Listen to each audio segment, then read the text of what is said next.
Halo rekan semua, Assalamualaikum warahmatullahi wabarakatuh. Jumpa lagi dengan saya masih di channel Pertanian Terpadu. Hari ini saya akan mengajak rekan semua untuk membahas mengenai ciri indukan yang bagus berdasarkan cara makannya. Maksudnya cara makan ini adalah pola makan, bagaimana dia makan. Itu yang akan kita analisa untuk menentukan apakah calon indukan itu sesuai dengan kebutuhan kita atau tidak.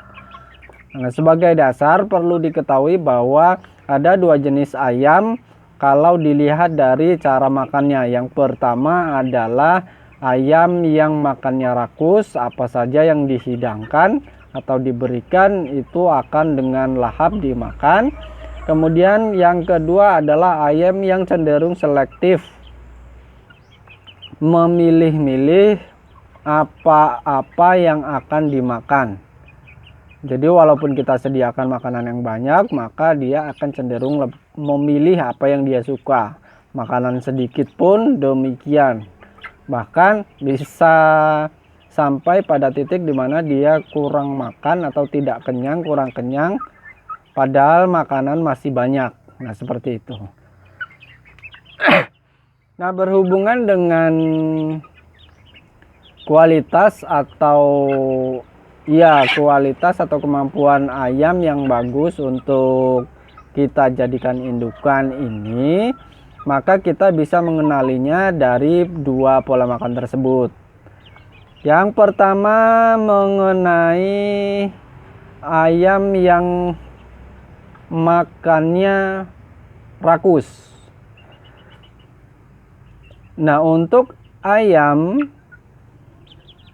yang makannya cenderung rakus ini, menurut pengalaman saya, menurut pengamatan saya, produktivitas telurnya lebih sedikit atau jumlah telur yang bisa dihasilkan itu lebih sedikit.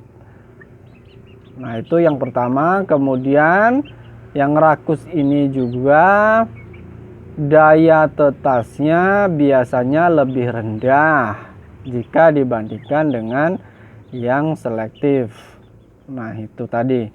Kemudian untuk kemampuan mengeram, dari pengamatan tidak ada yang berkaitan dengan pola makan yang dimiliki oleh ayam-ayam. Jadi hanya dari gaya makannya seperti itu yang bisa kita analisa. Nah, untuk yang kedua, ayam cenderung selektif memilih makanan yang akan dimakan. Nah, untuk ayam gaya seperti ini biasanya produktivitas telurnya akan lebih banyak. Dia mungkin secara naluriah dia hanya memakan bahan makanan tertentu atau makanan tertentu yang memang dibutuhkan atau benar-benar dibutuhkan oleh tubuh atau ayam itu sendiri. Nah, itu dari jumlah telur yang bisa dihasilkan. Kemudian dari pengalaman dan pengamatan yang saya lakukan, daya tetas yang dimiliki oleh jenis indukan seperti ini juga ternyata lebih bagus jika dibandingkan yang lain. Kemudian kalau masalah kemampuan mengeram itu lebih banyak ke genetik, jadi tidak ada hubungannya dengan pola atau gaya makan ayam. Nah, itu tadi adalah ciri-ciri ayam atau calon indukan ayam berdasarkan pola makan yang dimiliki. Nah, dalam prakteknya biasanya saya memilih indukan atau calon indukan itu berdasarkan gaya makan ini. Karena dengan pemilihan seperti ini saya bisa menentukan target yang ingin dicapai. Untuk berikutnya sebagai informasi tambahan, untuk ayam-ayam yang pola makannya lebih rakus, biasanya juga bobot atau ukuran badannya jauh lebih besar jika dibandingkan dengan yang satunya. Sementara untuk ayam yang makannya lebih selektif, biasanya badannya akan lebih kecil. Nah, ini dari postur tubuh ya, jadi dari badannya seperti itu. Nah, dengan demikian tentu saja kalau nanti indukannya badannya kecil, sudah otomatis juga akan mempengaruhi DOC yang dihasilkan nanti. Keturunannya nanti hasilnya juga akan berpengaruh pada fisik atau besar kecilnya indukan yang kita miliki tadi. Nah, dari situ maka kita bisa menentukan mana yang akan kita target atau yang akan kita capai dengan pemilihan calon indukan yang kita miliki. Tentunya dari situ misalnya kalau kita ingin punya indukan yang telurnya banyak, yang telurnya lebih banyak, maka saya biasanya akan memilih calon indukan yang makannya selektif. Begitu. Namun, jika saya ingin memiliki indukan yang nantinya badannya besar, hasil DOC-nya juga nanti badannya besar-besar, maka saya biasanya akan memilih indukan-indukan yang pola makannya lebih rakus. Nah, pada prakteknya biasanya itu saya kombinasikan antara yang bisa menghasilkan telur banyak dan yang bisa menghasilkan telur sedikit. Kenapa demikian? Karena tidak selalu kita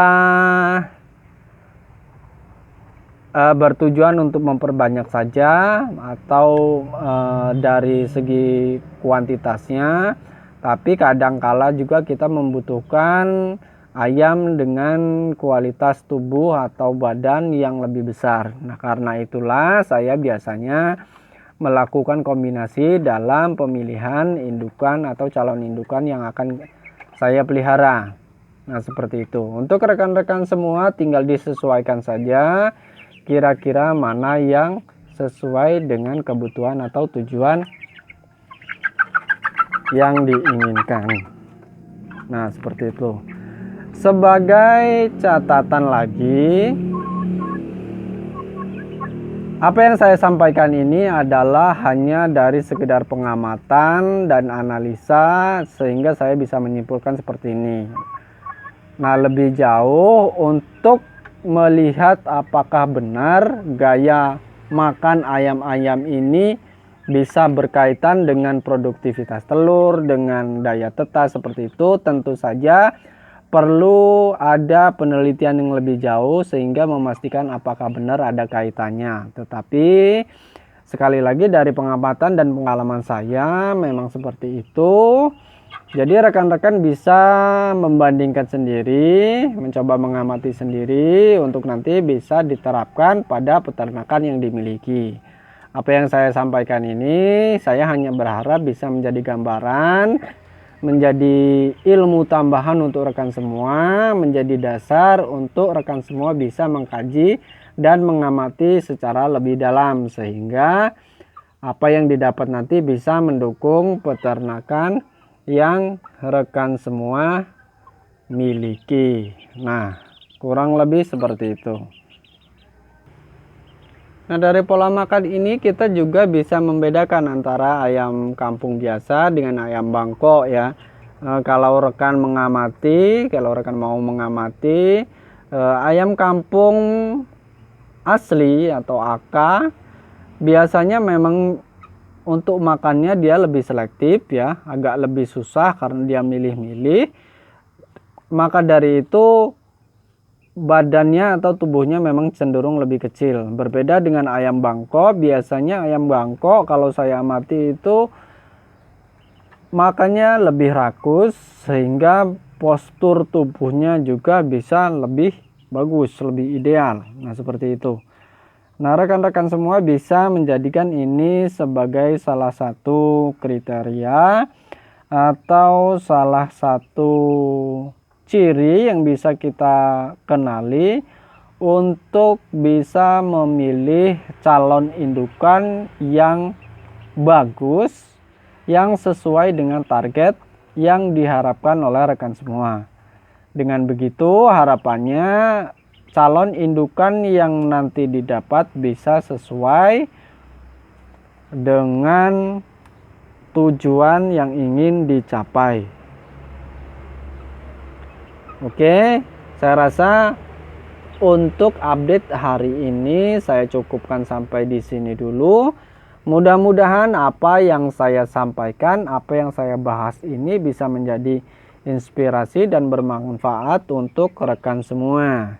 Saya ucapkan terima kasih untuk rekan-rekan semua yang sudah setia mengikuti channel saya sampai detik ini.